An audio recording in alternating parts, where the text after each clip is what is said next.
Treta absurda. Clima esquenta após a partida e Felipe Melo quase briga com o repórter. Então, o amiguinho fez uma pergunta aqui agora falando da defesa, né? Alguém que totalmente não entende nada de futebol e faz uma pergunta como essa. Diniz rasga o verbo em coletiva e Internacional reclama de roubo. Ponto negativo do jogo de hoje, para mim, claramente foi a arbitragem. Se ele olhou a mão, ele podia ter olhado o pênalti. Era isso. Muito obrigado, boa noite. Veja o vídeo até o final e fique por dentro de tudo que rolou nesse clássico brasileiro.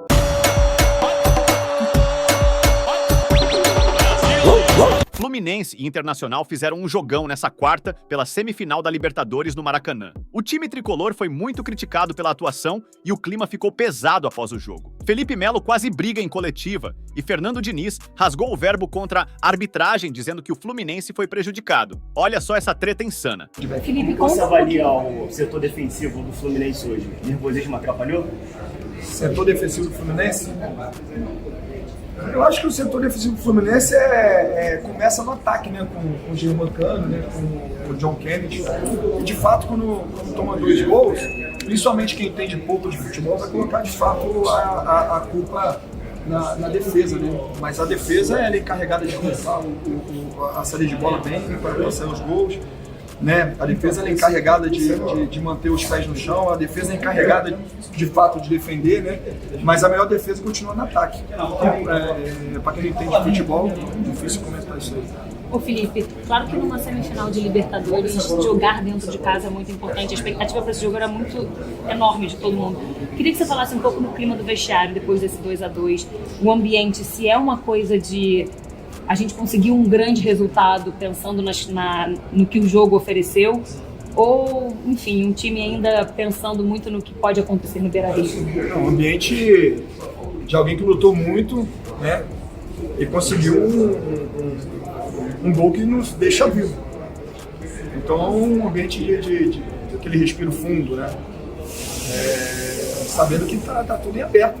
Nós temos totais condições de chegar no Beira-Rio e vencer.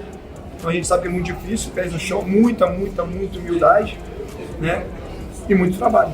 Felipe, você já jogou com e enfrentou muitos centroavantes importantes, decisivos, e hoje o Cano, mais uma vez, chutou 2 vezes pro gol, fez 2 gols e faz o Fluminense chegar a viver no Beira-Rio. Que você falasse um pouco sobre o Cano, cara. Como é trabalhar com ele, como é ver a evolução do Cano e da forma que ele ajuda vocês.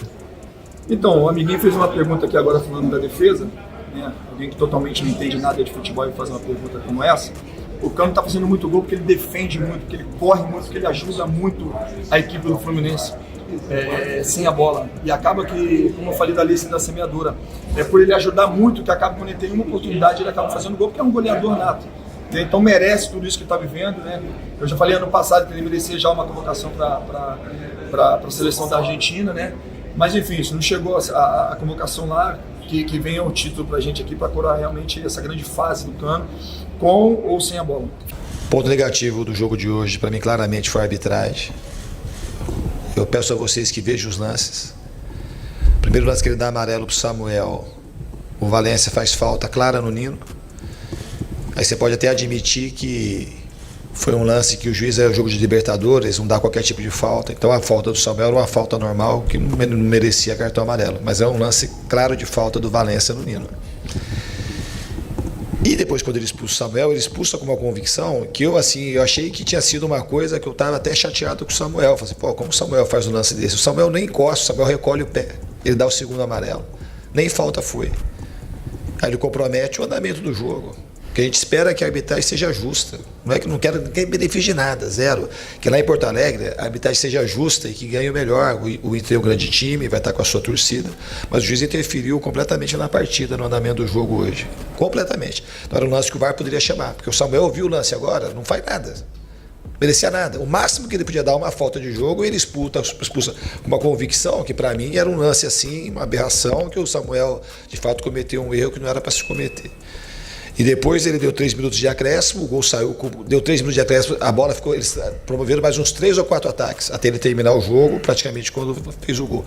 Não subiu uma placa a mais, que era um minuto a mais, e deu 3 minutos, e aí os caras atacavam, aí a bola ia para a direita, a gente defendia, para a esquerda, defendia, e deixou o jogo correr praticamente até o Inter fazer o gol. Então eu espero que na partida de volta, que a arbitragem ela consiga ser justa como deve ser.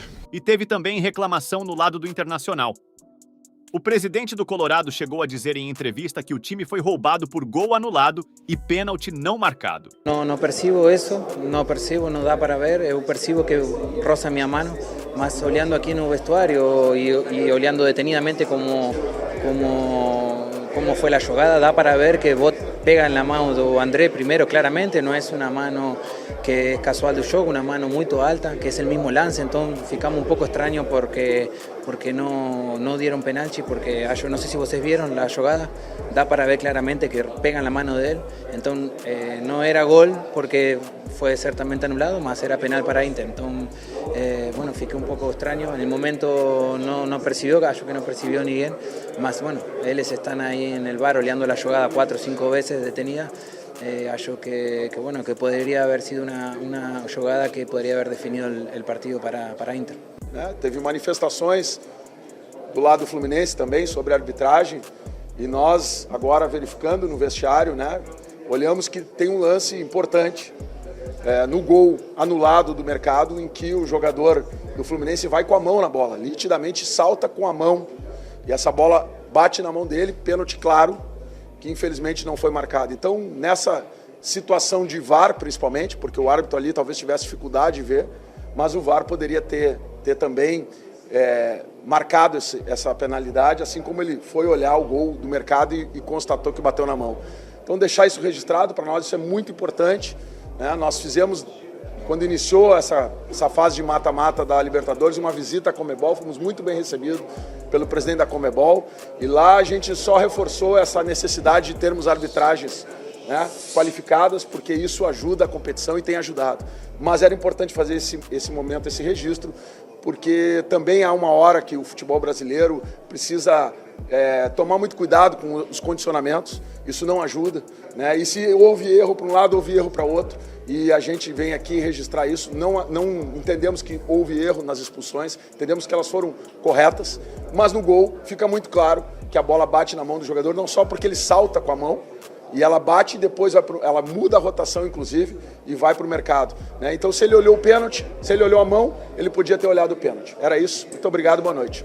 Que polêmica absurda, galera! Você acha que o Fluminense foi prejudicado pela arbitragem? Ou o Inter realmente foi roubado? Diga o que você acha nos comentários e não esqueça de dar o like e se inscrever para não perder nada das polêmicas que rolam no futebol brasileiro. Valeu e até a próxima!